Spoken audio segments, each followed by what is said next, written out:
I'm Todd Batty, Creative Director on SSX. I'm Jeff Coates, Environment Art Director for SSX. This is part 1 of the SSX Massive World video series. So starting with an interface inspired by Google Earth, there are 9 major regions around the world to select from. Within each one of those regions, there's multiple mountains, and on each one of those mountains, there's multiple drop points. So we use NASA topographical data as the foundation for peaks in the game. We take that data and we run it through Mountain Man, which is proprietary software. And we got to a point early in development where we could literally type in the latitude and longitude coordinates of any mountain in the world, press a button, and Mountain Man would create a 3-dimensional model of that mountain in just under 28 seconds. So with that, let's just jump right into our first region, the Himalayas. So the Himalayas are really about 2 very distinct different styles. At the lower altitudes, it's all about the Great Wall of China. You're going to be able to jump over that, ride down it, grind along the edge of it. The statues, the prayer flags, all things that give that region a unique sort of look.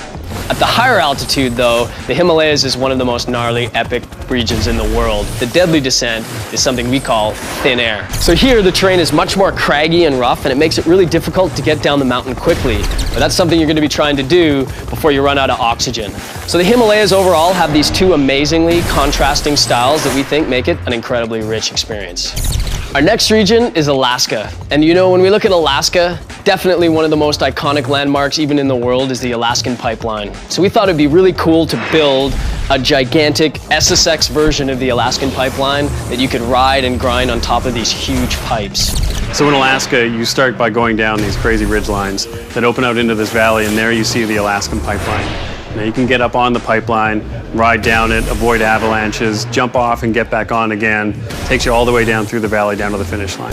So in Alaska, you're literally going to have snow crumbling underneath of your board, and every run poses huge risks of avalanches. Overall, I think Alaska provides an incredibly unique gameplay experience across the board. So next up, we have Siberia. You know, Siberia stands in stark contrast to the Himalayas and to Alaska. Definitely one of our darker environments. So Siberia is one of my favorite tracks from a visual standpoint. It's got a really oppressive, stormy feel to it. You'll be going down the mountain. When you come around the corner, you're going to come out into an abandoned nuclear plant. There's going to be lots of opportunities for big tricks, big air, all kinds of stuff. It's one of our widest maps. There are literally hundreds of different ways to get down the mountain. But we couldn't talk about Siberia without talking about ice, because that's what the deadly descent is in Siberia. And all of the maps and all of the tracks and all the mountains you're going to find in Siberia have very little snow. The ice definitely brings a completely unique wrinkle to the region of Siberia.